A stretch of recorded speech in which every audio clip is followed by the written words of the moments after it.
Hey, everybody. Welcome back to the Think Bitcoin podcast, where I talk to Bitcoiners about big ideas. Please like, rate, and subscribe to the show. It is very much appreciated and very much helps expand the reach of the show.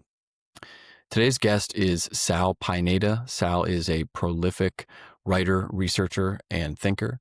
He has worn many hats in his professional career, including stints in consulting and also as a diplomat. He has published multiple papers recently about Bitcoin's role in transitional justice in post-conflict states and Bitcoin adoption generally, which we dive into in this conversation. We also discuss his experience growing up in El Salvador during the Civil War, his journey to Bitcoin, and much more.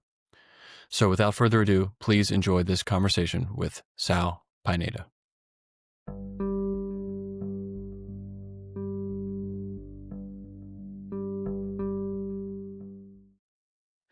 All right, we are live. Sal Pineda, welcome to the Think Bitcoin podcast, sir.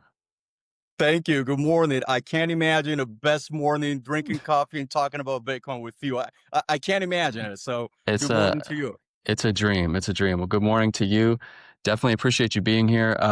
Sal, look, like I was telling you before we hit record, you are everywhere these days. Every time I open X, you're talking on a space. You know, you've published some in the last couple of months alone. You've published some very extensive, very deep papers, and you're a man with a lot of ideas, and I'm glad to see you out there everywhere, kind of sharing them. But you're a busy man these days.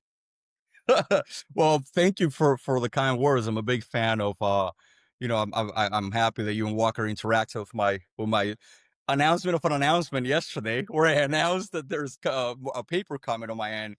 And we need more education, right? I call that the knowledge network, and I've been in the space since 2017. And as you know, I've studied conflict, sort of what happens after conflict, how societies, communities, and individuals transition after conflict. That's called transitional justice, right? And education is sort of one of the first vectors of attack in any counter-revolutionary movement.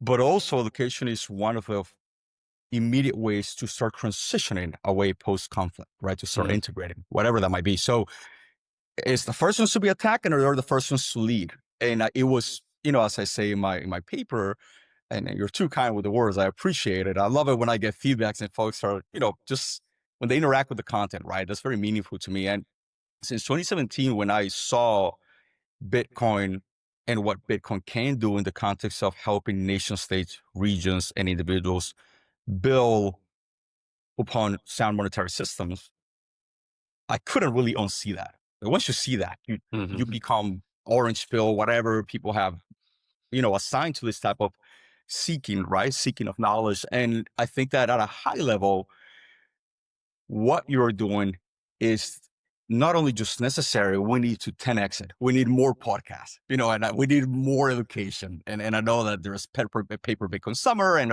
there's a lot of sort of fun ways folks talk about it. And obviously self-custody is I always advocate that for everyone. But education is essential. So on that note, we need more of this. I mean, I'm just grateful we're here. This is great with the coffee in the morning. I Yeah, love it. absolutely.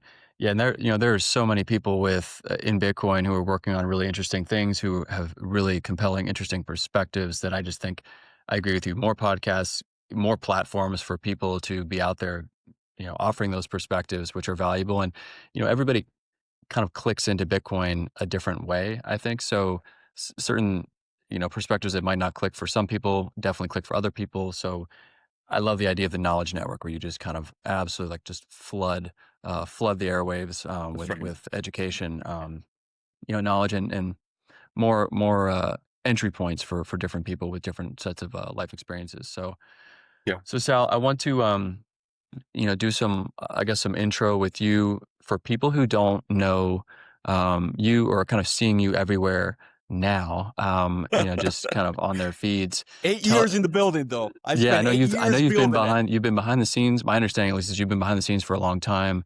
Yeah. But you're not unlike Troy Cross, I think, was kind of behind the scenes for a while, and then he just kind of came public. Yeah. You are now very public. We're certainly grateful that you are. But can you give folks some background on just kind of what you're up to in this space now, what Sure. you're doing, and then I guess after that we can talk about your family background, which I think is Yeah, really important to lead us into this paper that you wrote that I that's want right. to kind of dive deep into. But just for now, just tell us kind of what you're doing in the space, what you're up to, um, why you're all of a sudden, kind of coming public after working so diligently behind the scenes for so long. Yeah, just kind of fill us in. Absolutely. Well, that's a great question. I don't think anyone has asked me that sequence, and there is an order of operations, so I appreciate that. So I've been in the space since 2017. So that's what I mean. I heard about Bitcoin like most people 2015. That was associated with money laundering and just all sorts of dirty marketing that's associated to it, right? So I dismissed it like a lot of folks. But in 2017, right, so a journey of 8 years has resulted in me now that I graduated from my MBA from Cornell, deciding to commit my time and energy to the knowledge network. Bitcoin doesn't care at all. It's relentless. It's incredible machinery, code, whatever you want to call it. But the knowledge network does care, right? And we all have different skills and talents and gifts that we can contribute to the network. And I think that being in Cornell, having had the opportunity to connect with Ella Huff, huge shout out to her. She graduated the same year. She graduated in May from she got an undergrad degree from Cornell in Bitcoin, which is incredible. And I was able to connect with her. I was at the MBA program, right? So there's an age gap of most MBAers tend to be between 27 to 30, a little older, or they take some pause from their career, they go get that degree, and they go get those big jobs, right? But I connected with Ella. I believe she sent an email. I believe she sent an email November 2023 for a screening of Dirty Con, Mm. famous documentary from Alana. Shout out to that documentary, mandatory watching for everyone as well. And I went there with my wife, and it was just incredible. Like, we love documentary. I've been in the space for a while, and just seeing Ella sort of have a Bitcoin only space in that Ivy League ecosystem that's very status quo, right? If you go to an Ivy League, you're typically defending, protecting, or advancing certain status quo frameworks, right? Hmm. I felt an immediate connection, not just to the vision, but I said, you know what? If she's the one that here, I, why just continue being anonymous, lurking on Bitcoin Twitter under an anon account when I do that anyways for hours at a day. I might as well go public and roll my sleeves up and do it. I'm not a coder, and nor do I pretend to be, but I have many other talents and gifts that I've accumulated to my life, right, professionally. And that led to me having the opportunity to become a founding member of the Cornell Bitcoin Club with Ella, and just kind of roll my sleeves up and just help build, right, help build that. And that led me to start seeing, okay, and quoting Jeff Booth here, Jeff Booth said, I'm paraphrasing here, but he said, I haven't met anyone that hasn't allocated some level of energy and focus to Bitcoin whose life has not gotten better. I'm paraphrasing here. And it doesn't have to be this huge pivot that you leave everything and you go, no, just a percentage, whatever that might allow you, that might be, whether that's buying a little $20 a month or whether that's working part-time or whatever, right? So being in that space, in that pause of my career, allowed me to just say, you know what, this is it. This is the time. I am now ready to connect the dots, as I say in my profile. And I started working on that research. I was able to.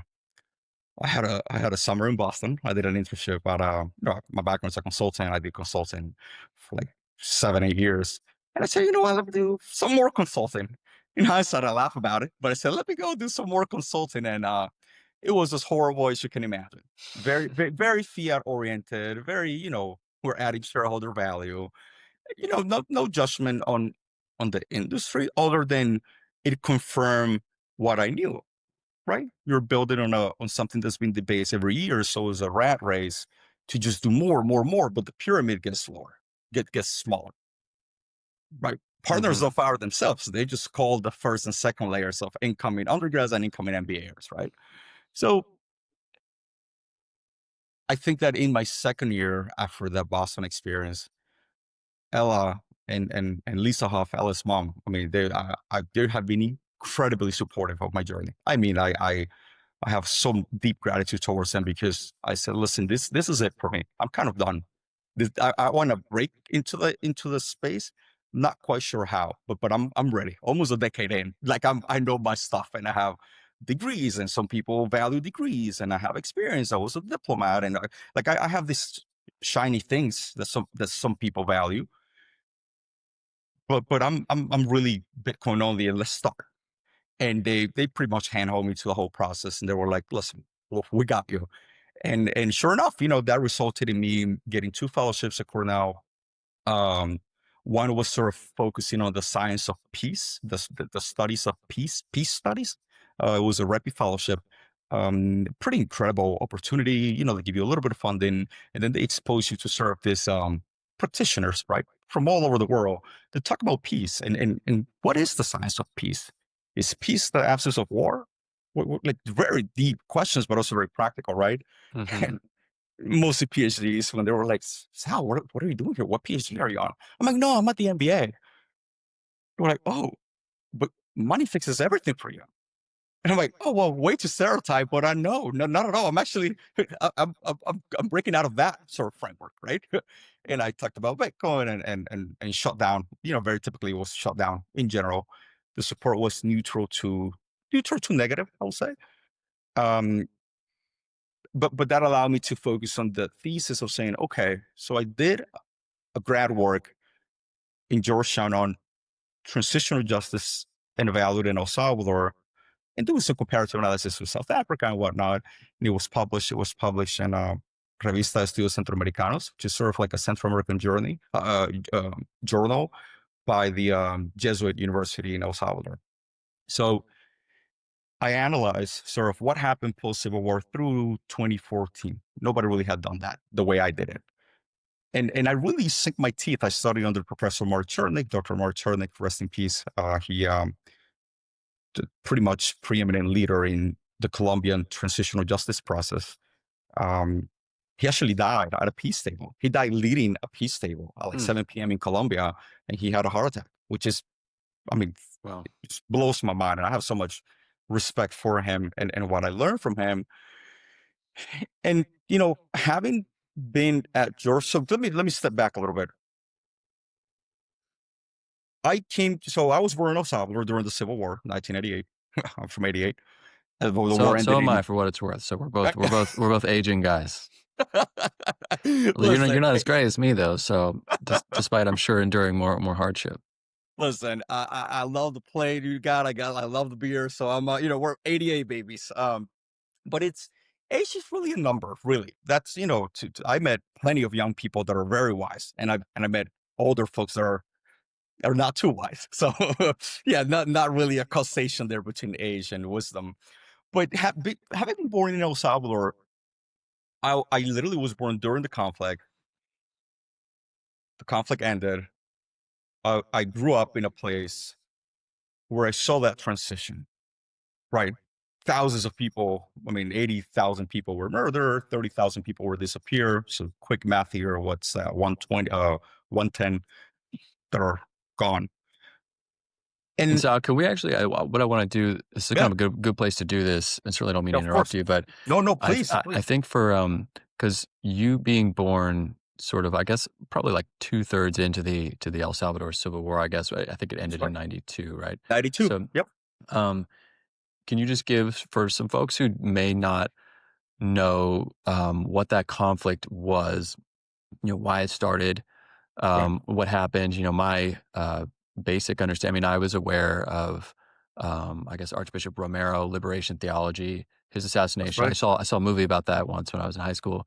Oh, So wow. I know that that's a very moving story. Yes. And my understanding is, I think it started in 1979, That's ends right. in 1992. Sort of military government takes over, backed by the U.S., I think, as Of well. course. Yeah. And there was, I guess, I forget, it's FL something, FMLN. Yes. yeah, FMLN. a Yep. group kind of on the left, an insurgent group on the left, That's right. Yep. that was very, I think, brutally handled by the military government. And there were death squads, and they were disappearing people and killing people. Yeah. And eventually this sort of gets resolved, I guess, in 1992. And then there's this period that you're referring to where, um, there's a transition. And my understanding That's is right. it was a lot of the reason that some of the gang stuff, there's a power vacuum there, and That's you right. get into all this in your paper, but just for folks who, and Yeah. I don't, it's insane Sure. for me to be hijacking this El Salvador summary. Let me You're turn it doing over. great, though. Let me You're turn doing it over great. to you, Sal. Just for folks who aren't aware of that, just give us like, kind of a Yeah. summary, a timeline of what that's about, just so we can orient people and put them there so they know Sure. what's going on. Sure. So, all right, let's say we grab folks' attention in time and space to that period, right? So, um, something like a Bitcoiners is they tend to be very well versed on a little bit of everything, right? So this I'll do a very high level.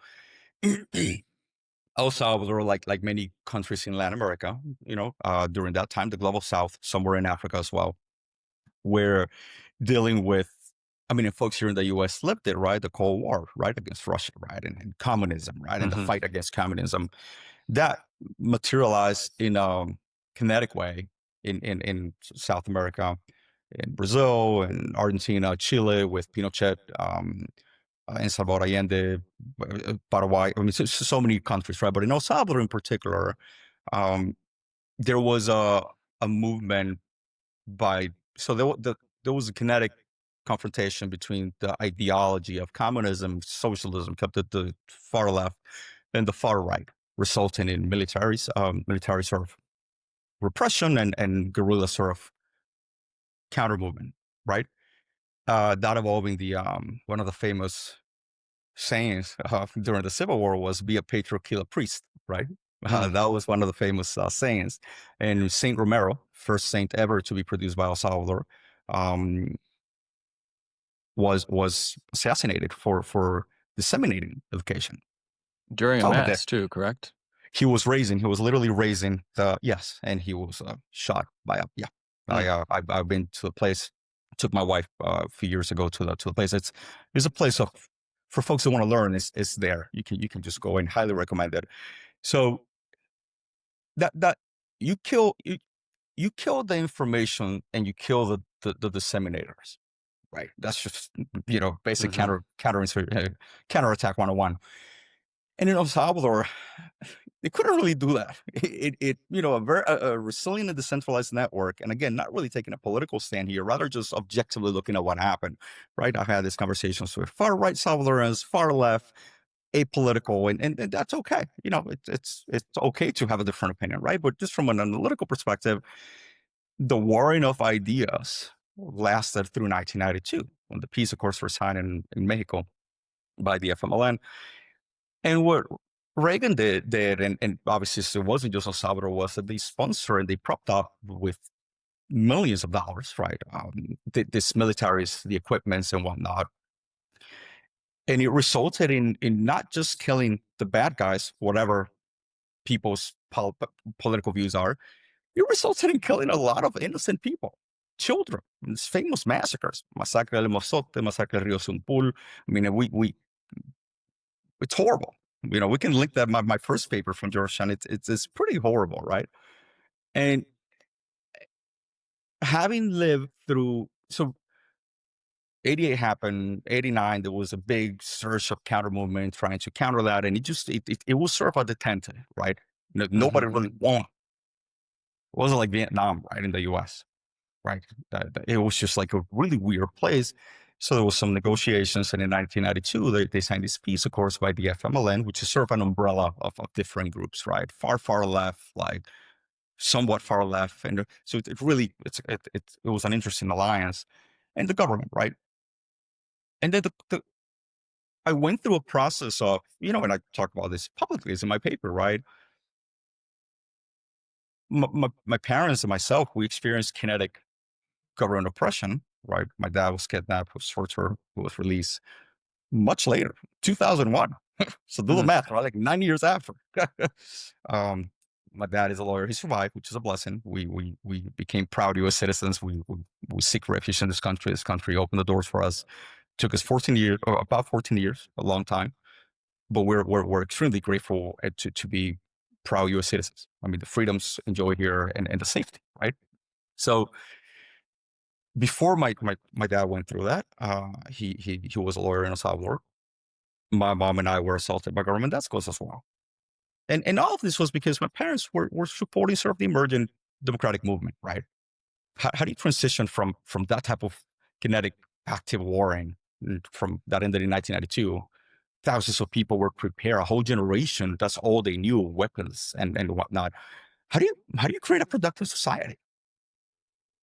Uh, Talk about real development issues, right? Like, holy moly, okay, I've trained this thousands, legions of folks in weapons.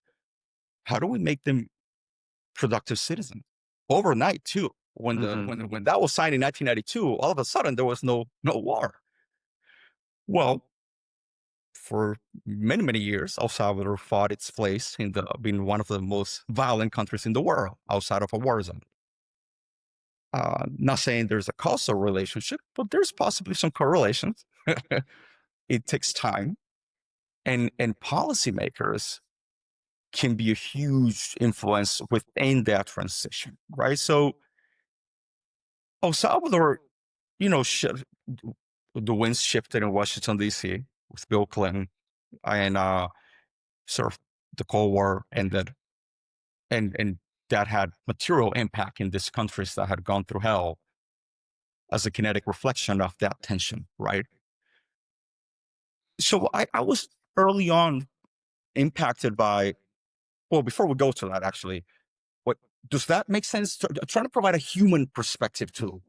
Yeah, that's very helpful. Yeah, and I appreciate you, kind of recounting all that. I think that's very helpful to orient people, especially kind of laying the table, setting the table for our conversation about what transitional justice is and just how fragile that state of affairs is when a conflict immediately ends or authoritarian rule ends, and there's this kind of a vacuum where you're trying to, like you said, transition all these people who were postured in kind of a violent, kinetic war mentality into a kind of a place of how do you rebuild in that context? How do you kind of construct trusted institutions out of that shattered trust, which I think is really challenging? And you in your paper obviously argue that economic instability is a real hindrance that is probably underappreciated Correct. um, right now in the frameworks that exist in transitional justice, that Correct. poverty really hampers reconstruction of society in a post-conflict state. Well, I think we're done with the conversation. I mean, that's you said it better than I did. So So let's get into it because that's absolutely very kind of you. But this paper is extremely interesting. I have a ton of notes. Let's just segue people into this. Sal, you wrote this paper called "Leveraging Bitcoin to Rebuild Economies and Strengthen Justice yes, After Conflict." yeah, So first and foremost, I want to plug the paper. If you're listening to this, please go check it out. Sal's got links to it in his Twitter yeah, page. I'll share it as well. Very, very interesting stuff. So, what I learned I learned a lot reading it, but I learned about this 4-pillar framework that seems to be the traditional way of, I guess, approaching transitional justice, of thinking about how to transition societies in that's right. immediate post-conflict states to some place of stability. Yes, Correct. there are 4 pillars there. Um, what you're proposing in your paper, I think your thesis is there really should be a 5th pillar Right. that is kind of specifically related to economic stability and also like infrastructural stability. That's And right. I think you posit that usually traditionally gets folded into the other 4 pillars sort of That's right. peripherally.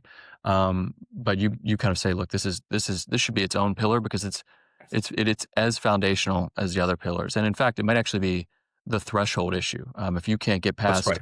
if people are going to Mm, stay in poverty, and you don't have economic stability or any trust in the economic institutions, that's you're right. never going to be able to. It's going to be very difficult to get to the next pillar, to the other 4 pillars. So That's right. that's, I think, your thesis and your what you're proposing in your paper. But can you walk folks through what is the 4-pillar system? Yeah. First of all, let's talk about that, and then we'll talk about why you think there should be a 5th pillar related specifically to economic stability, and then we'll kind of Of talk course. about why Bitcoin, why it is that you are saying The that the part. economic stability part, that pillar, can really That's right. be served by Bitcoin.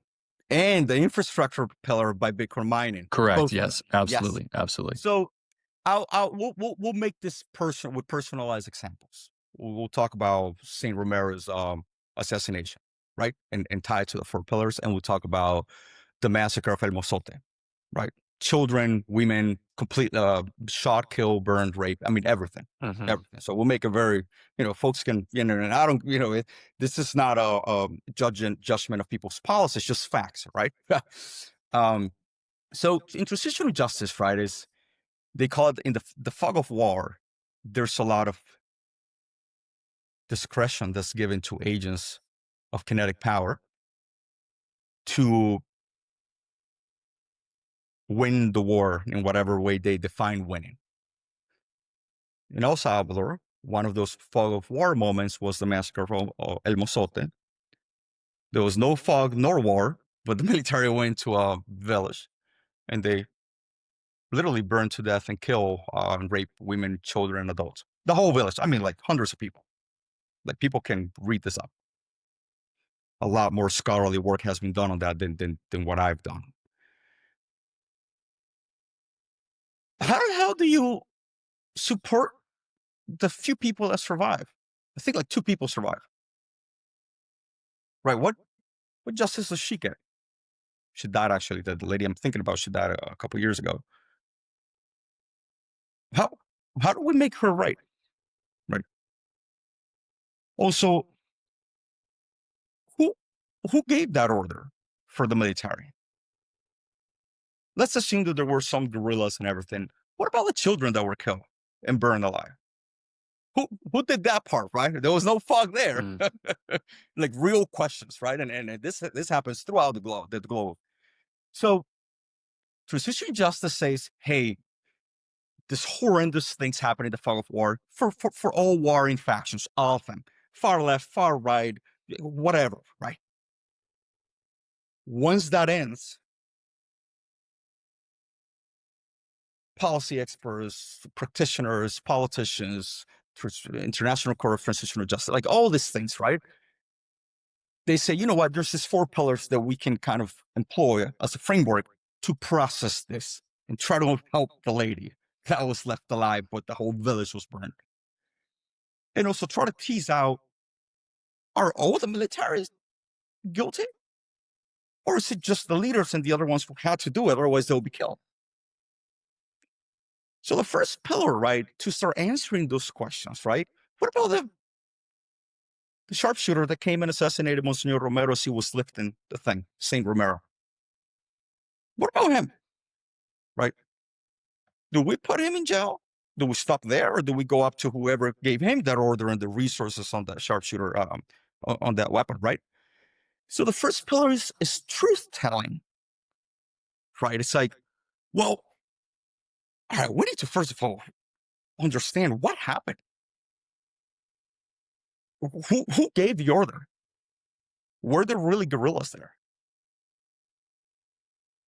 And obviously you can imagine the competition of resources and influence and manipulation to manipulate that truth. Right. Right. You can't, well, I don't have to spell that out, but we can a little bit. It is gnarly. I'll put it like this. In El Salvador and Guatemala, as of right now, there's still some trials of folks that have been accused of doing some war crimes. It's still happening, 2025, or like over the last 5 years. It's still going on. People have died. People are gone already. It's real, right? So truth telling is, you can imagine those courts packed and the influence that goes into it to obfuscate the truth. And the people that are victims. And there's victims that sympathize with the military, and there's victims that sympathize with the guerrillas. What about them? Who for them? Who carries them? So truth telling is specifically made as a pillar to start teasing out the facts and say, okay, so this person killed this person, and this person is saying he was just following orders of this person. Typically, that results in the second pillar, which is criminal prosecutions. Some people have done crimes against humanity. That's a legal definition, and it's legal for a reason. It happens, right? burning alive babies and women, not sure that's part of the fog of war, right? There's some intentionality there, right? So criminal persecutions tends to be a result of truth telling, but you can imagine the quality of the criminal persecutions if the quality of truth telling is not as sound, as an independent, and as comprehensive as possible, right? So it's pretty gnarly, it's pretty complicated, pretty complex, right? And then there's some criminal prosecutions. And then there's okay, so some people go to jail, but then what about the people whose village was burned, whose children were killed, husbands were killed? What about the ones that survived it? Well, there's the concept of reparations, right? Let's there's some policies by some policymakers, by some NGOs say, hey, you know what? We're going to help them, educate them. All they know, they fought for 12 years in El Salvador with wars and machine guns, AK-47s. We're going to teach them how to do fill in the blank, any type of job. That's a little complicated, right? That's a little complicated. So that's sort of what reparations will mean in this context. How do we help transition this, folks? And that's you know pillar what? 3, right? That's Reparations would be pillar the 3. third pillar. Yes, that's right. So we're going from we already started in a gnarly In a pillar, precarious truth-telling. place. Yeah. That's right. It got a little worse with the criminal prosecutions, right? Because those that have a lot of power, for some reason, tend to not go to jail that often. Shocking. Interesting, Yeah. right? Just interesting. Just something to think about. Those with a lot of money tend to be very flexible when it comes to the law, right? And the application of the law. So reparations, it's like, how do we help these people? How do we educate them? Do we give them land? Do we give them money? Right? And that's also complicated. And then that ends up in the fourth one, which, we can think of Haiti, right? Is institutional reforms. Why is Haiti so close to the US, yet not as stable as the US? Just some high level thoughts, right?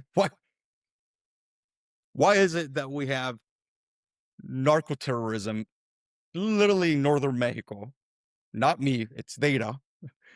Yet it doesn't make it to the US. That level of lawlessness. Right? Why is it? Like, just some critical thinking here, right? Why don't we hear about that narco terrorism up in Canada? Why don't we hear that in the northern border, right? Why does it stay there? Mm-hmm. And that's the institutional reform pillar. The institutional reform pillar, right? That's where there's an arbitrage of applicability, implementation, an arbitrage of knowledge, an arbitrage of naivete. There's an arbitrage of everything. And most of the times tend to be very precarious, the implementation of institutional reform, because institutional reform can become so broad that it ends up creating such a coalition of things that people want to fix. Yeah, but how do you fix everything at the same time, because everything is urgent? Well, look at this country's post-transitional, post-conflict. You really end up doing a suboptimal job. And I remember being at Georgetown. So I remember writing the thesis, the grad work thesis at Georgetown, where I did the transitional justice analysis, and seeing. I remember going to Georgetown with the hope of saying, "This is it, Sal. This is where I'm going to go find the answer to why my family went through what we went through."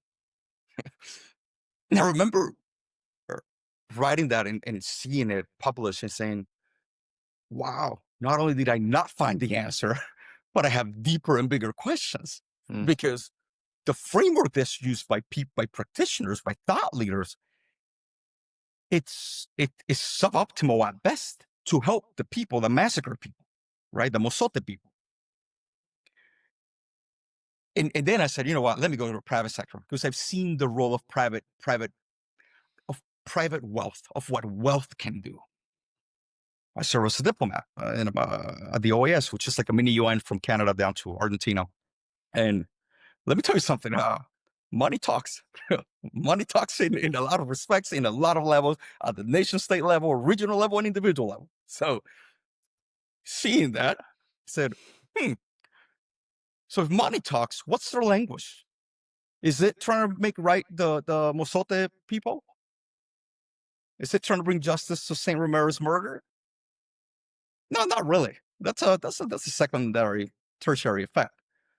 It's about making sure that capital makes more capital and brings development, and depending on sort of your political and economic perspective, it either trickles down or you put it at the bottom and it goes up, multiplies. Right. That's more or less the gist of the analysis.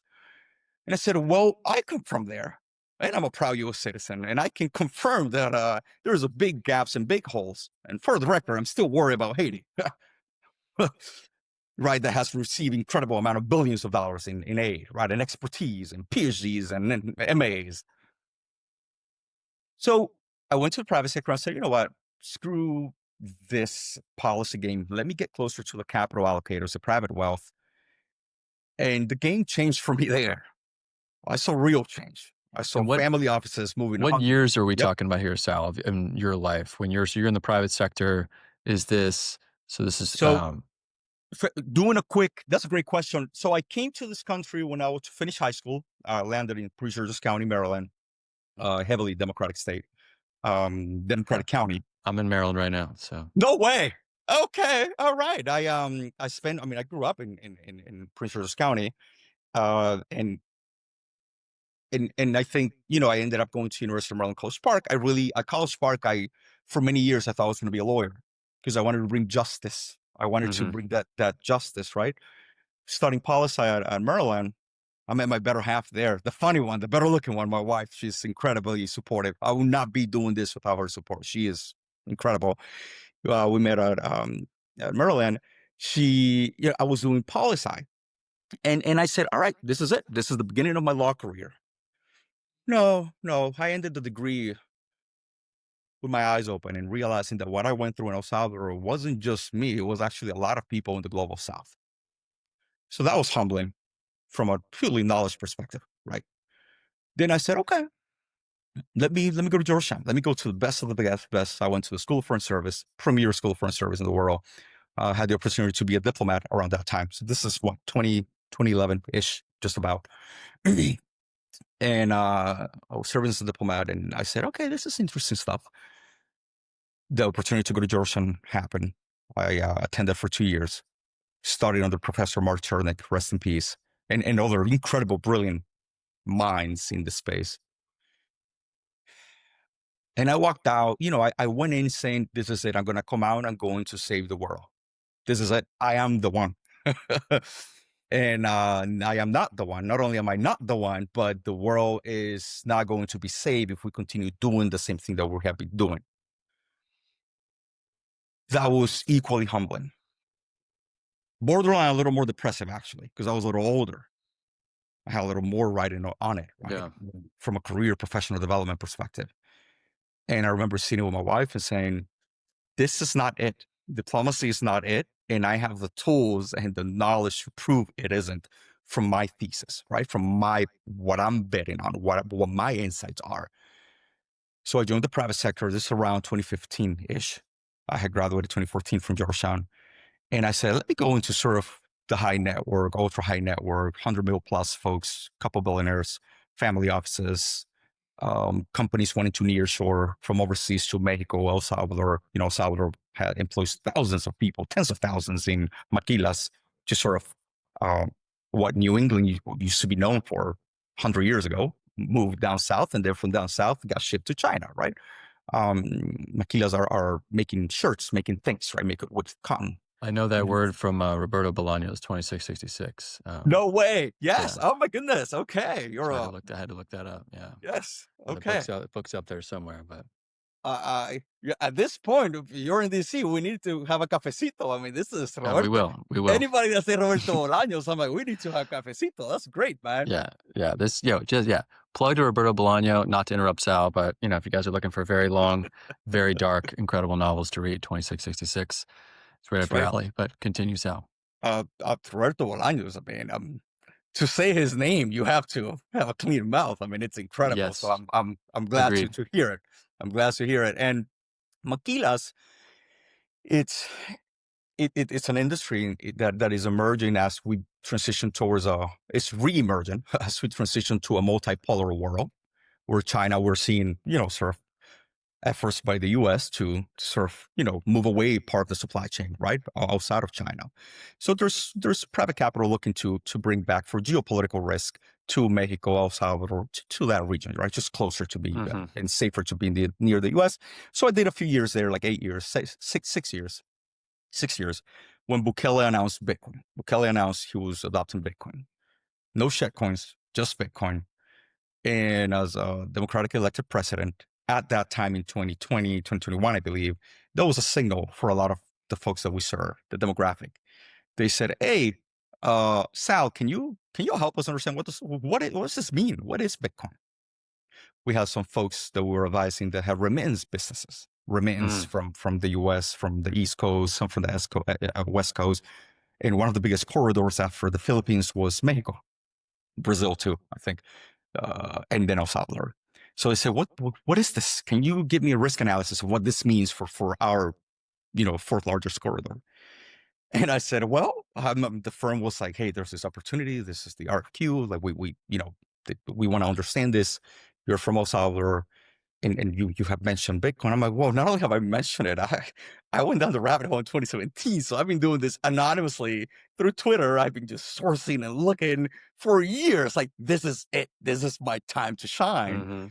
And I was lucky enough to be given the opportunity and the funding to sort of scale up our research unit within the digital asset space. That's what it was called at that time, and just kind of provide that research, right, to the client, saying, yeah, you know what, if your remittance percentage of what you get for remittance is possibly threatened quite a bit by Bitcoin, if we depend on your time horizon, right?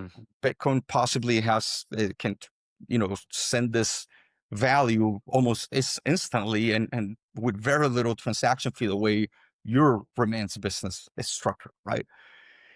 And that led, so around 2020, 2021, I was doing sort of like COVID risk management work, but also I was doing the digital sort of asset research, and being a Bitcoiner, I obviously said, okay, this is, I helped grow that book for the company. But around that time, I was already a little tired because I started seeing, I had some visibility into some family offices, 100 mil to a bill plus family offices allocating philanthropy and also privately allocating for non-philanthropy, like for business capital to Latin America. I'm just seeing those multiples. I mean, you allocate 100 mil for tomato farmers, you elevate hundreds of people out of poverty overnight. You just do. I mean, they go from earning 10 cents an hour to earning 14 cents an hour. That is a meaningful change for them. We can't really compute that from the safety of the US, but it is a real conversation for many people, right? So around 2021, 2022, I remember it was pretty tough in the pandemic. I was still in the DC area, been in the DC area for decades. And I remember talking to my wife and saying, you know what, the folks that are the private capital allocators that create this, they value two things. They tend to value pedigrees, like Ivy League degrees. That's a thing. I was a Georgetown master's, and that didn't really do anything. I was sort of the policy guy. So not only do they value Ivy, but they also value MBAs. And I think I have one last degree. She looked at me and she said, "This is it. I am done. I am sick and tired of this. So promise you this is your last degree, and promise you you're not going to tap our savings. Like, no loans, no anything." And I said, okay, I'll do my part, and we'll do it, right? And Ithaca, it was a nice after Prince George County, we ended up going to Montgomery County, but Ithaca was a nice sort of bigger city that allowed us the beauty of the Finger Lakes. And we just didn't want to do any other city. We couldn't do Columbia, like we couldn't do New York City. That's not where we're at. It's just, preferences, right?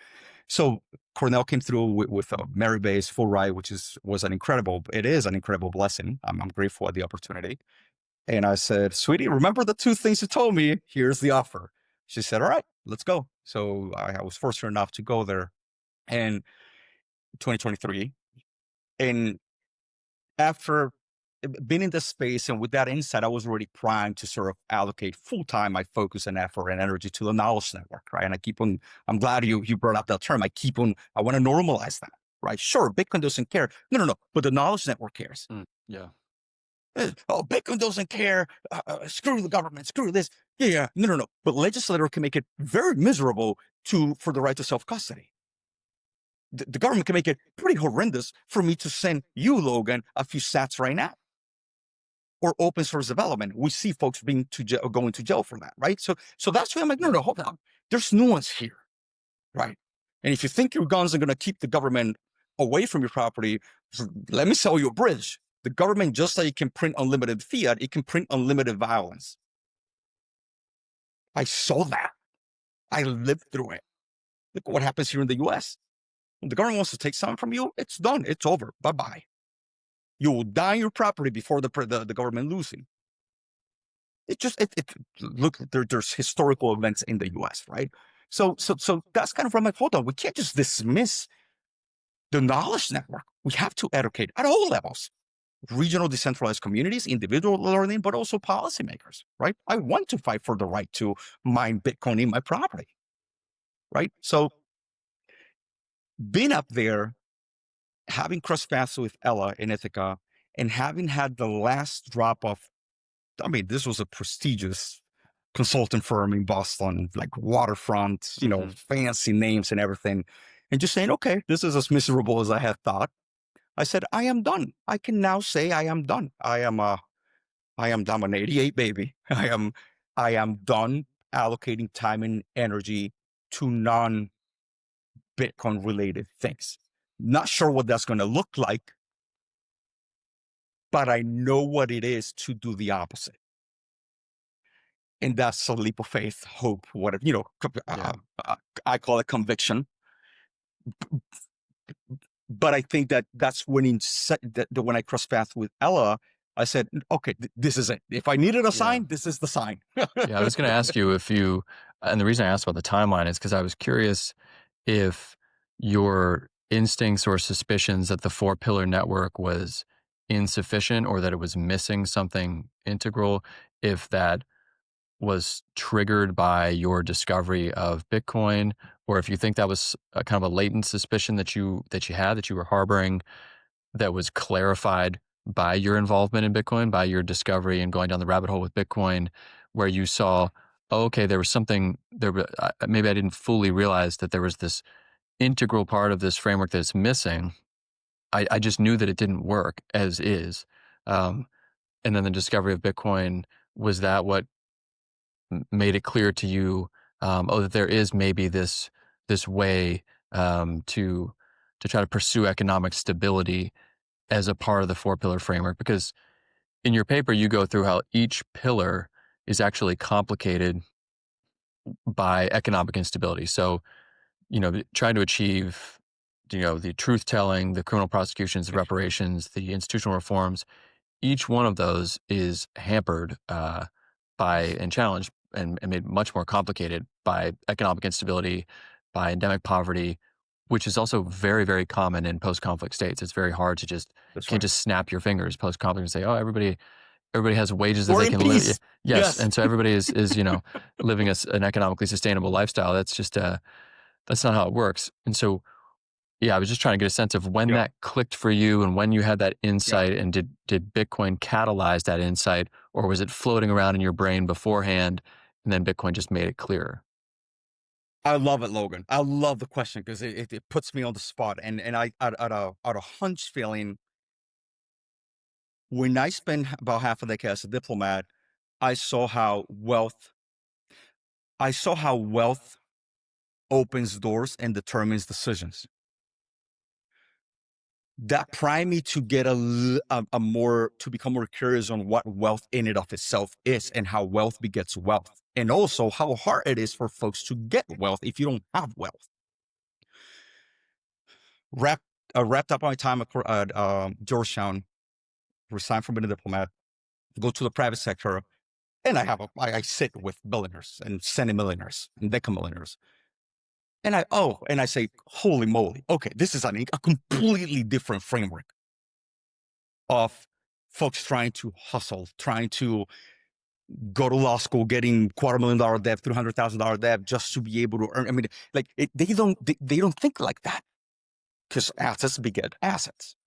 You're closer to the printing machine, right? Concepts very familiar to folks in the Bitcoin space because you start learning about monetary theory. So 2016 comes.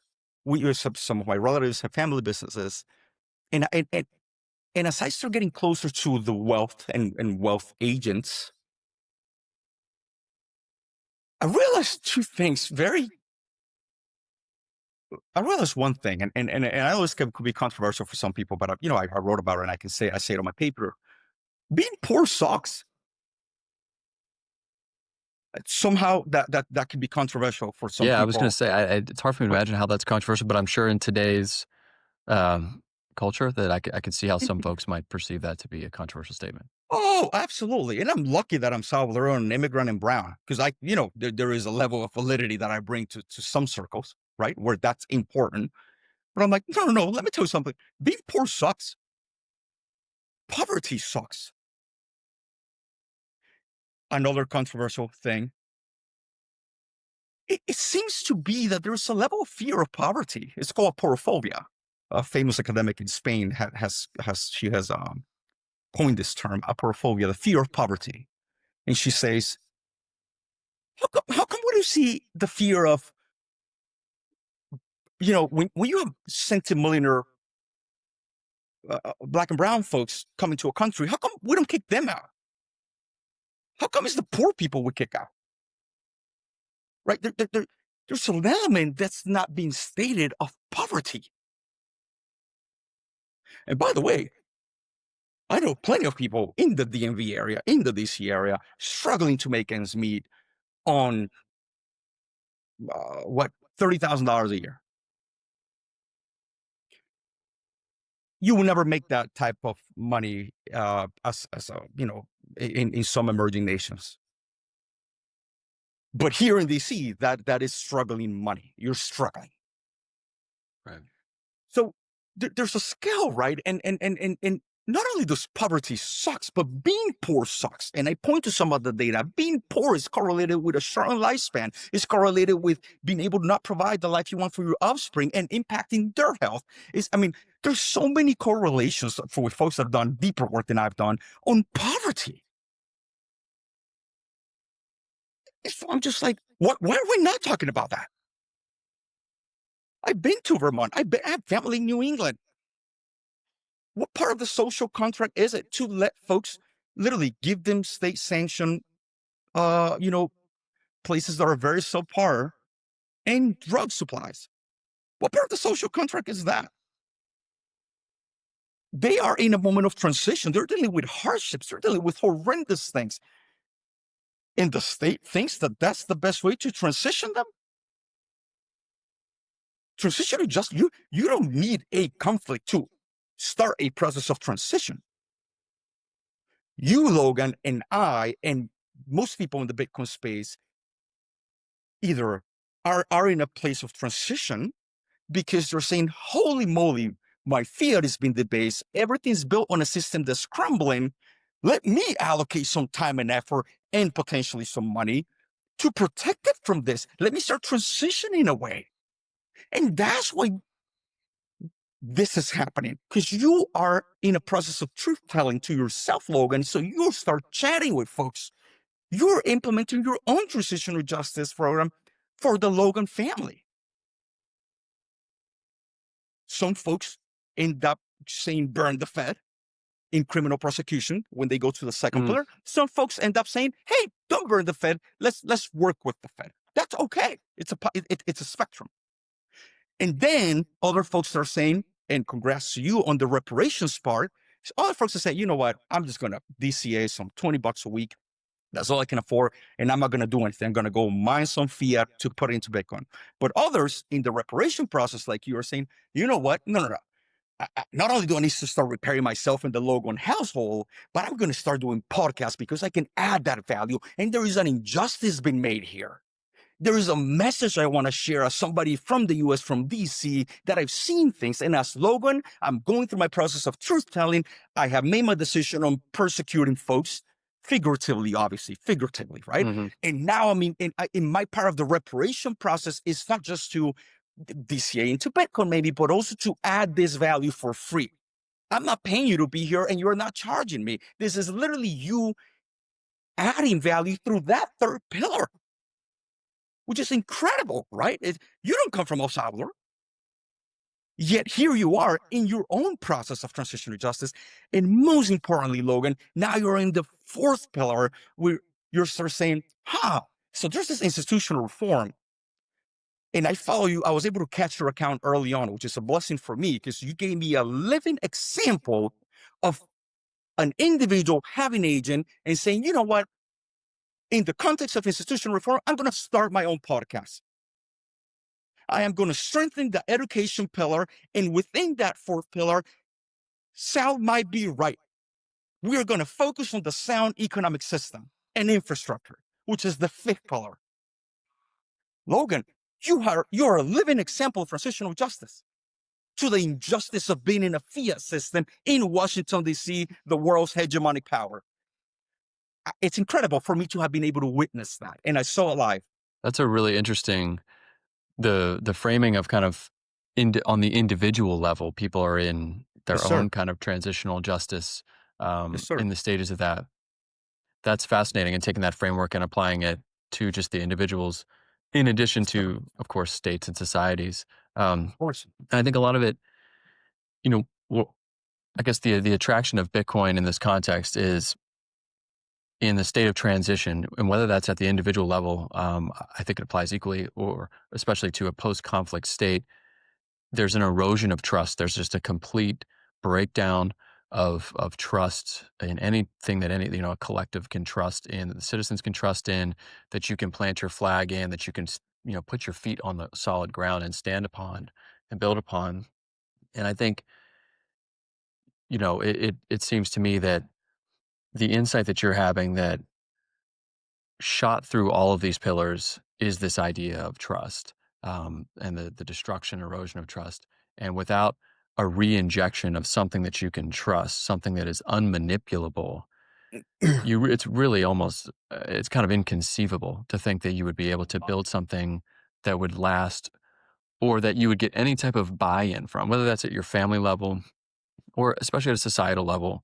Like, you're not That's going to right. get citizens to buy into this new origin story of your state, of your post-conflict state, if you think that the institutions that are going to arise and emerge are going to just be manipulable all over again. If the currency that they're using, if the debt that they're taking on to rebuild infrastructure and that sort of thing is highly manipulable, is being debased aggressively. And so I want to read, you had this line in your paper relates to this, and you say, in post-conflict societies where trust in legacy systems has been shattered, Bitcoin offers something powerful: mathematical certainty in an age of uncertainty. It provides a base layer of financial truth in places where political truths have long been contested, which I think is very well articulated. And I think Let what me you're tell getting you at, how that sentence happened. yeah, go for it. What do you think, Logan, happens when you're driving your pickup truck? The car in front of you stops in the middle of the road. Men with AK-47s, AR-15s come out, come to your car, take you, kidnap you, and torture you. That's what happened to my father. When he was released, we left in a matter of like 72 hours, more or less, like 3-4 days. I mean, quick. What do you think happens to your things when the state is against you? To your house, to your car, to that pickup truck, to your money in your bank account? What? You pour your effort, your life's effort and journey and sacrifice into it. Do you think you are able to bring that? Absolutely not. I think that's presumably the reality. The hard truth that you internalize is that's when when violence is on the table, that's no longer yours. Correct, Logan.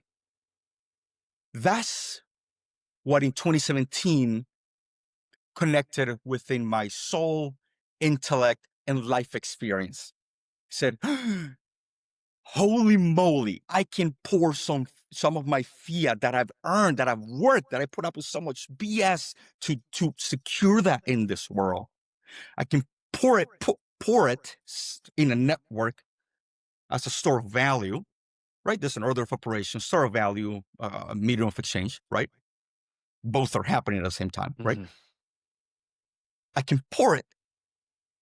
And if I am ever in a situation like my family was, because I remember it, the outcome might be different.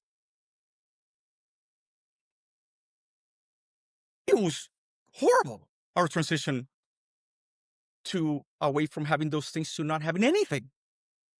Do you think, in terms of incentives, that um, when, like you were saying, the example with the pickup truck and having all your material possessions, in a situation where the money is manipulable, the incentives are basically, if you're an ordinary citizen, are almost always to align yourself with the party that is in power, because they kind of have almost like a, I don't know, they have like a call option on your possessions, basically. If they meaning that at any point, they can kind of, if you're not sort of aligned with them, they can kind of seize your stuff. Whereas if you are able to pour your life energy and the value that you create into something that is unmanipulable, then I think your incentives as a citizen change a little bit. This kind of gets into your, That's right. you talking about why the truth telling and everything is complicated by economic instability. Because if you have a bunch of people who are in poverty, Yes. I don't really think they're incentivized, if they're in poverty, to pursue this structural rebuilding, if it's going to mean that they're just going to have their stuff taken. If they That's right. align themselves in a way that is maybe not perfectly with whatever faction is exercising the most power. That with something like Bitcoin, you kind of just remove that bullet from the gun of the oppressor, I guess. Is that? You're spot on. I mean, could not have said it better myself. And what I will add to that, right?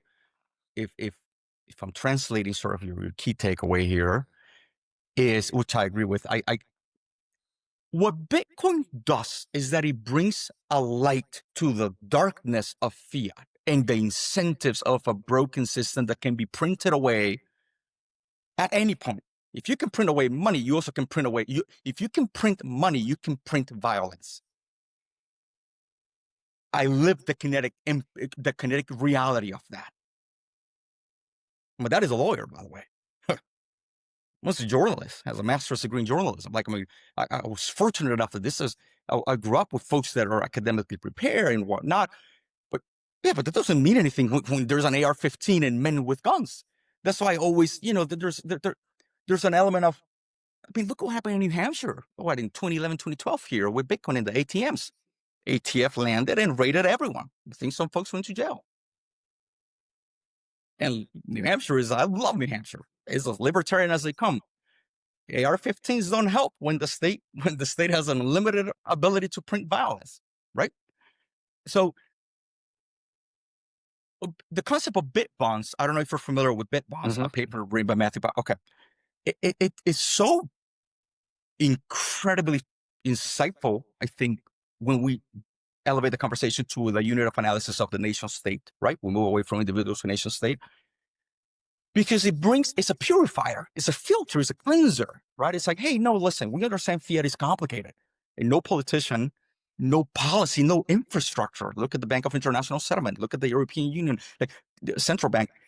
None of them are going to give up power of the printing at all, really, right? Because that's control, right?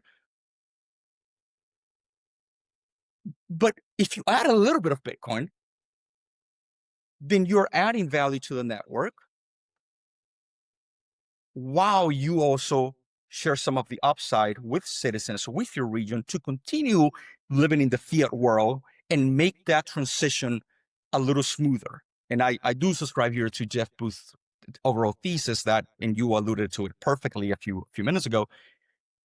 If you don't understand Bitcoin, then you cannot even compute a different world, the world that you and I are talking about. You can't. It's impossible. But if you do start understanding it, then that's kind of where Bitcoin and Bitcoin mining, the importance of proof of work becomes foundational to a process of developing an entire nation state, communities, and individuals at the same time. Because I come from that. I've been a practitioner of it. I know exactly how that happens and the nuances and the complications of it and donors. And why is it that Haiti keeps on getting all these funds and it's still not a shining star in the Caribbean? Well, why is it though? Like really, and somehow that seems to be controversial in some circles, but no, really. Like I would love to hear from folks, right, in the public. Why is it? If not because of based on a fiat standard and the incentives that go with it. You can't eat Bitcoin. I've always said that too. This is not a adoration of Bitcoin. No. You can't eat it.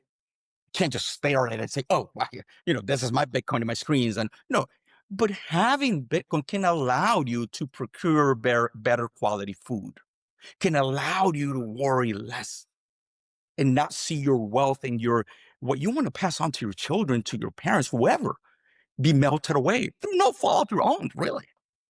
So Bitcoin to me becomes, and Bitcoin mining, Gorillas, shout out to what they're doing in Africa. Incredible. I mean, they go to places, remote villages. They have access to hydroelectrical power, but very undeveloped. And as I write in my paper, lack of electricity, and Michael Saylor talks about it, is correlated to a lot of things, including early death, increase in diseases, illnesses, lack of development. I mean, you name it. So adding those sats, minding them, and sharing the upside with the community, that's a transitional justice at a regional level.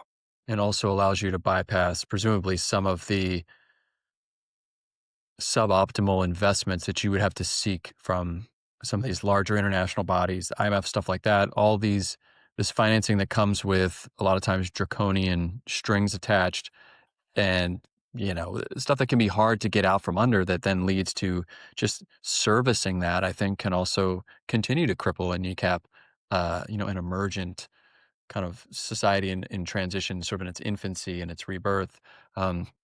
Whereas Bitcoin mining, like you said, it's just in your paper too. I mean, it's this public-private partnership that you're Yes. cutting out a lot of the rent takers Yes. in the kind of aid machinery, international aid machinery, and more benefit is accruing and redounding to the community itself that is being rebuilt. They have more of a stake, and it's also, it's kind of almost an ancillary benefit, just stabilizing things like the electrical grid as well, which is just seems kind of win, just Right. across the board. So, and it's something that is distinctly different about miners, Bitcoin mining. And I wrote a paper on that at Cornell that I'll open source soon on the net positive of Bitcoin mining and using methane to mine it to power. It's incredible what Bitcoin mining can do.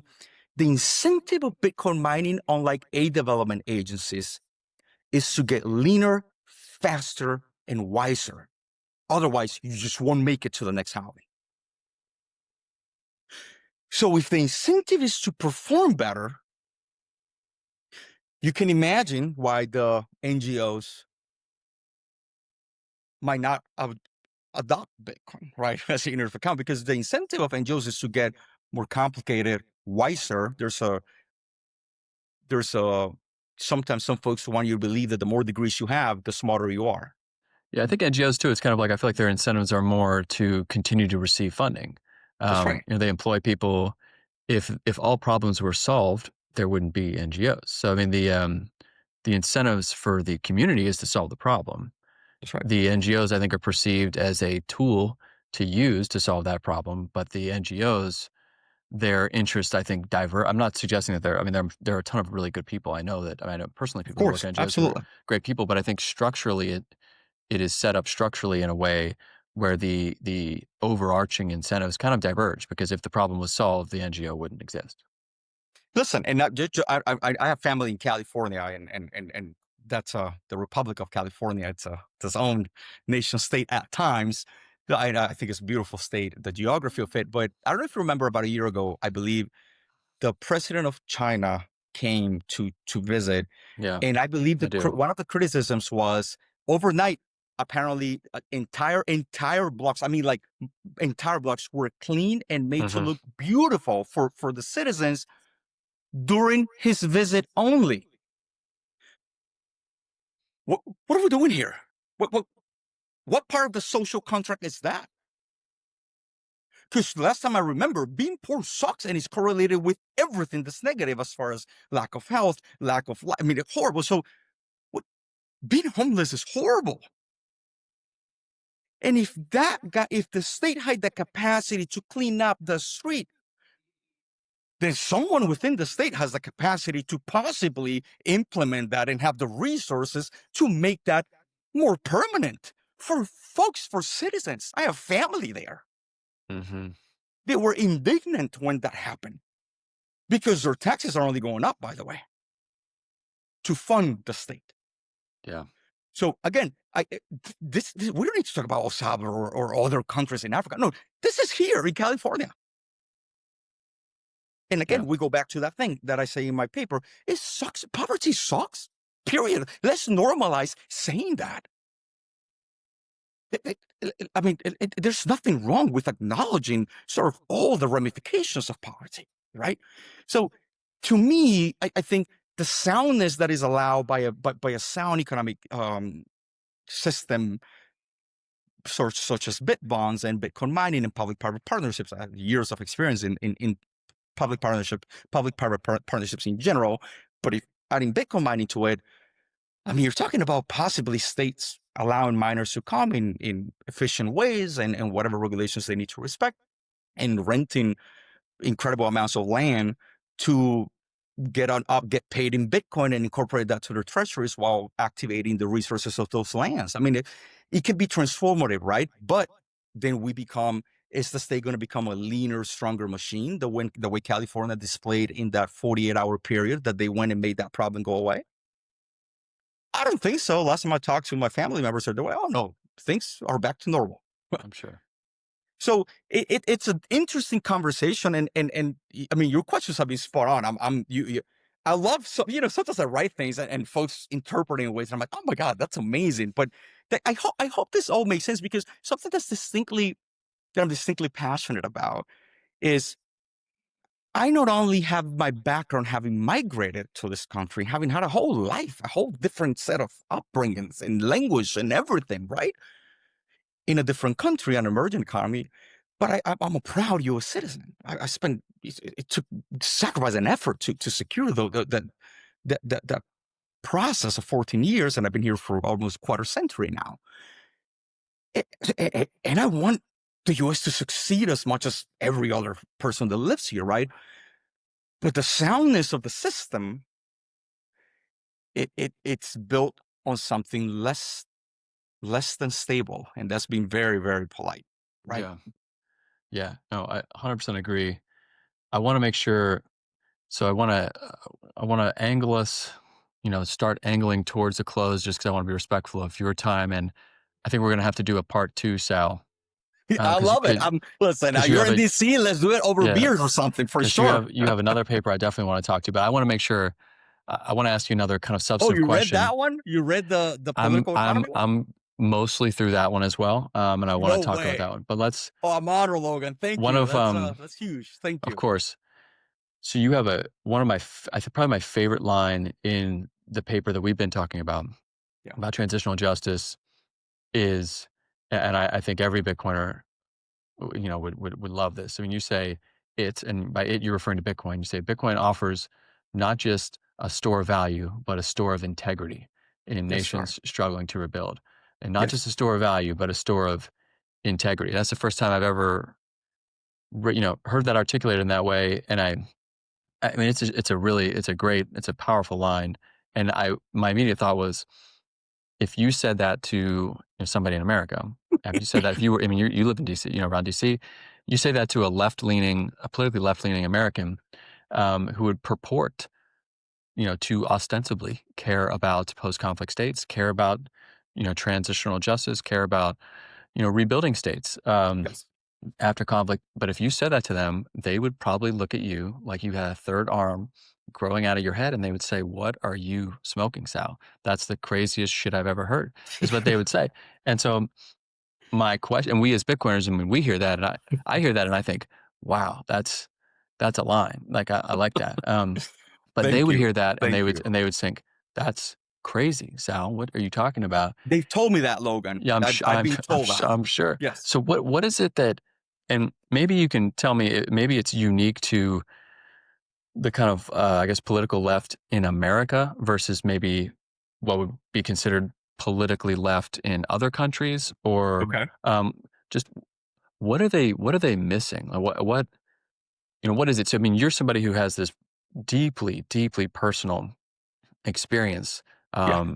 in a state in conflict, Yeah. the transition post conflict, seeing poverty all around you. You personally have that experience. You Yes, say to sir. them, "I have that experience.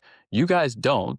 So I'm the one with the experience. I'm telling you, this is what I think. My opinion is a little bit more informed and grounded in experience than yours, obviously. And you're telling me it's crazy. What are they missing, Sal?"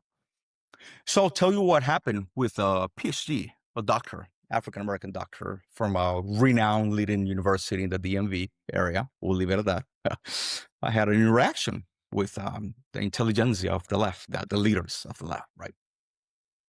Of the leftist movement, right? Um,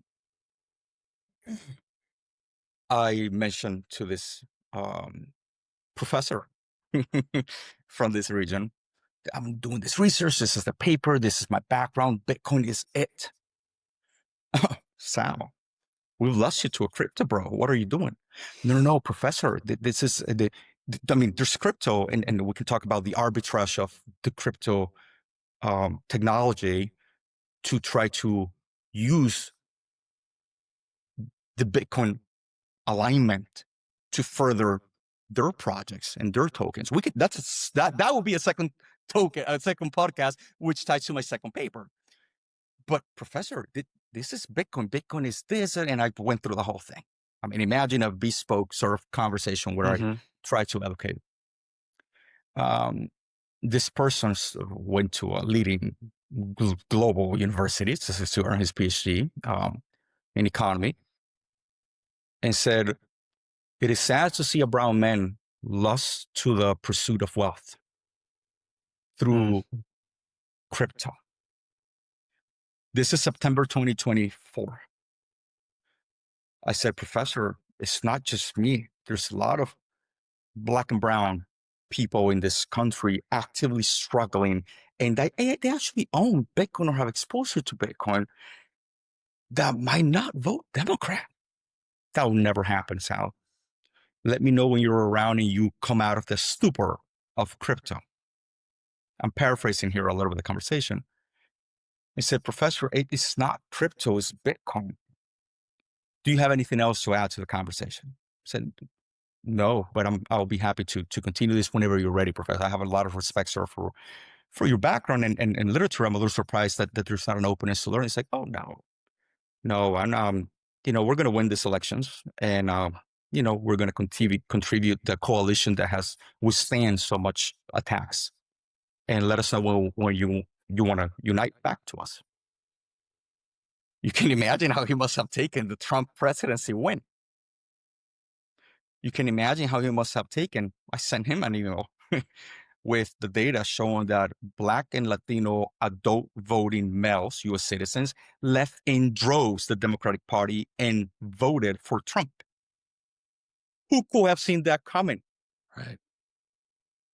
I think it goes back to Poverty the, sucks. yeah, it's also the decentralized knowledge network too. I mean, I remember talking to, I mean, my wife is a Black woman, so I mean, we had these conversations as well a lot, and I think, it's the decentralized knowledge network where, she and I are very plugged into, I guess, that kind of network. And there's that network, that knowledge network, and then there's the kind of mainstream top down knowledge network, which isn't really a network. It's just kind of like single nodes. It's kind of like it's like the XRP of like That's right. knowledge networks. There's just like a few nodes. And if you're Right. if that's what you're plugged into, you are missing this whole universe of information, that's out there, that is in a lot of ways probably more accurate. It's certainly more up to date. It's more on the ground. It's more dynamic. It's more it's just kind of adapting in real time to all these inputs that everybody's receiving. It was no shock to either of us at Same all here. that I saw it that coming. yeah, the Trump Absolutely. one. Yeah, it's just I think for a lot of Yeah. people, for a lot of people in Bitcoin, um, not a shock at all. And I think it was Right. just probably bewildering to the establishment on the left. And I'll be curious to see. I mean, I know there are lots of people. I mean, I have friends who are trying to work diligently on that side to educate folks there and just Shout out illuminate. to the Progressive Bitcoiner Institute. Love them, all of them. Mark, Trey, it's needed. We need more Yeah, funding for them and a lot more resources. So shout out to them. Big fan of their work. yeah, and hopefully you can link up with them as well. I mean, I think the just it would be useful. I think your perspective is just really helpful and incisive. And but yeah, it's I'll put it like this, Logan, and not just only because I don't want to lose a train of thought, but yeah, you go said for it. something that I do think is worth for the audience here, for the U.S. centric audience, right? Obviously, if you're not in the U.S., this doesn't really apply. I didn't know I was a Latino brown male until I came to this country, and the country makes sure I know that every day. I mean, every day, many times a day, by the way.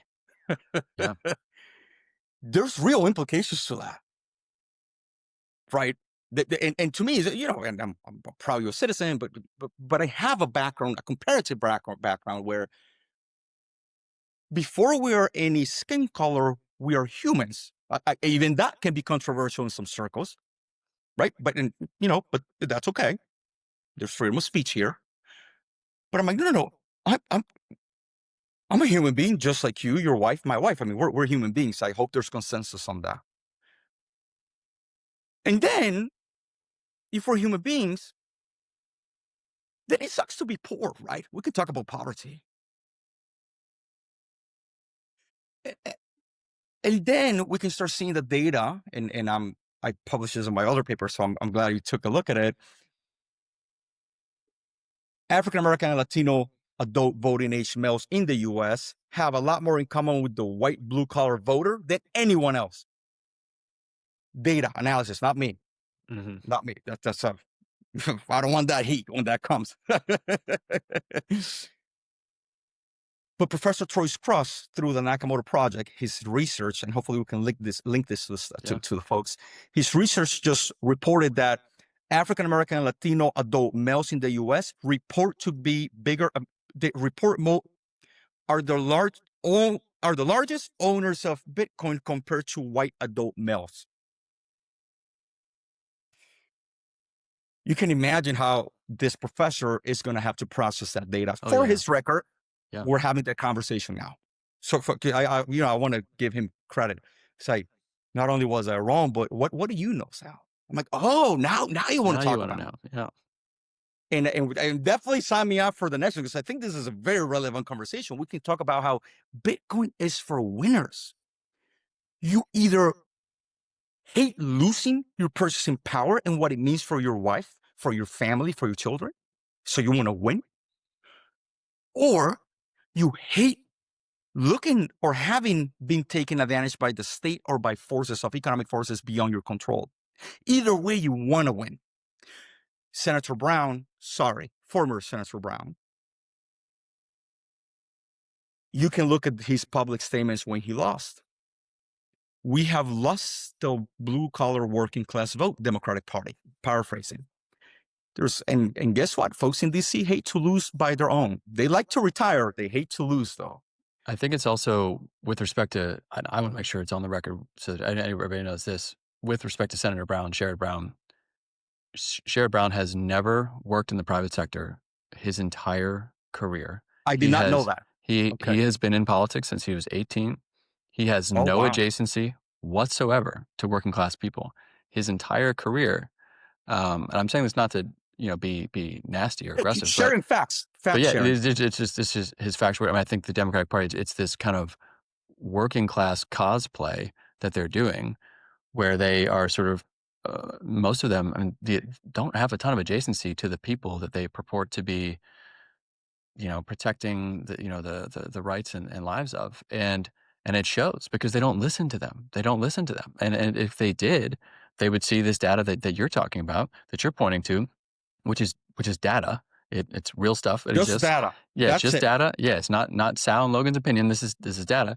Yeah, they would look at that and they would say, "Oh, okay, maybe we should listen to this. Maybe there's Boom. something here." Instead of us Yes. assuming that we know what this group of people that we have lumped together in our brains as this monolithic group that we can kind of Yes. paternalistically direct ourselves to and purport to lead in some weird kind of messianic like complex. And here's the thing, Logan. Being progressive doesn't mean you're right. Just shout that from the rooftops, man. Yeah, Somehow, even that is controversial. yeah, I'm like, just because you're progressive doesn't mean anything. Just like you being a conservative doesn't mean anything. It's like, what are the kinetic implications of you being a conservative yeah, or progressive? Some of my best and closest friends are both progressive and conservative at the same time. yeah. You can be a progressive conservative. You can be a conservative liberal. We fall into this tribalism sometimes that there's kinetic consequences. I mean, former Senator Brown, I just saw his recent announcement. He's He's running running again. again. Yep. Thanks for sharing that he didn't have any private He needs secretary. a I did job. not He know needs a that. job, Sal. He needs a job. So I, that's the only job he knows how to get. the voters will let him know.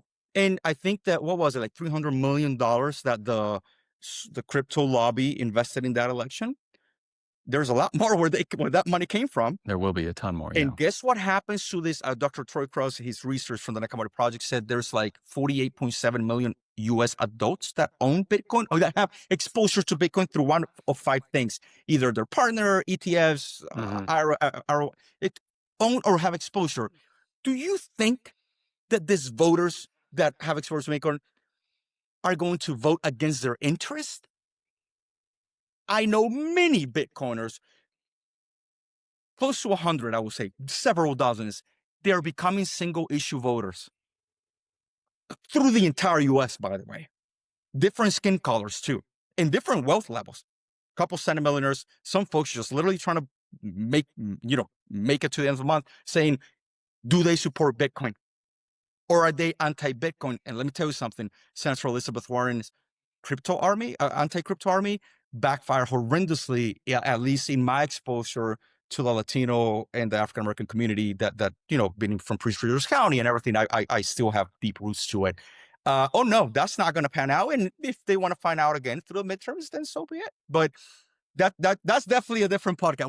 Yeah, we We will. should dive deeper on that one. It's a Yeah, unique coalition that's forming, and it's fascinating to watch it coalesce and come together because it is just bedfellows that the kind of yeah, pre-existing political binary machine would certainly can not really conceive of. But that's right. yeah, Sal, Right. we're definitely gonna have to have a part two. And listen, to quote Casablanca, I think this is the beginning of a beautiful friendship. So I love I it. please tell Sal, again, to the audience, Sal's written a lot of stuff recently. Just go find all of it. It's all very insightful. Everything I've seen, it's just great. So I'm glad, Sal, that you're public and you're out here everywhere, giving your Thank you. perspective, and we'll hope to see a Thank lot you. more of you. But where can folks follow you on X? Where can they find your written work, your papers? I know you have a Substack as well. Just Yeah. go ahead and tell everybody where they can find all your stuff. Oh, thank you, Logan, and sign me up for part two. Hopefully, we'll see each other at the DC conference at the end of Definitely, the month.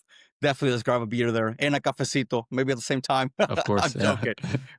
But so there's a website that's coming up live soon. Should be live like in the next week or so.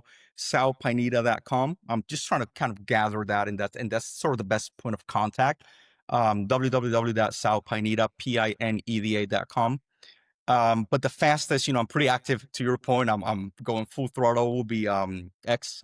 They can find me at Sal underscore Pineda, Pineda 1. I'll see if I can shorten that somehow because that sounds complicated, but that's the fastest one.